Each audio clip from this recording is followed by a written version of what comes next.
Geng-geng, mari-mari tengok sini. Tengok orang pakai pendek, dia pun bising. Ini makcik teruk juga. Ini pakaian pendek, suka dia pakai. Ini tempat bebas. Tengok pesan husband dia, jangan tengok. Bising-bising tengok ini. Kita pun tak tahu apa masalah sebenarnya. Dia nak pakai apa, ini pasal kedai metoke tak bising sudah boleh. Ini customer bising, tengok tengah gaduh. Lagi pesan husband dia, jangan tengok. Apa susah dia, saya pun tak tahu. Ini pakaian begitu dekat tempat asing kan, dekat luar negeri, orang tak heran juga.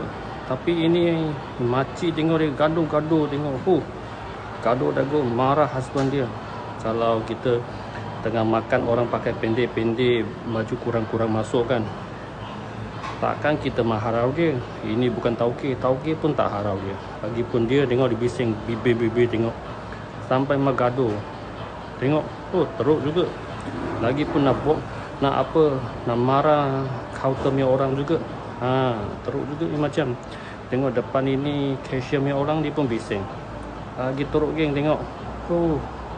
Masalah betul geng, ini orang mental problem.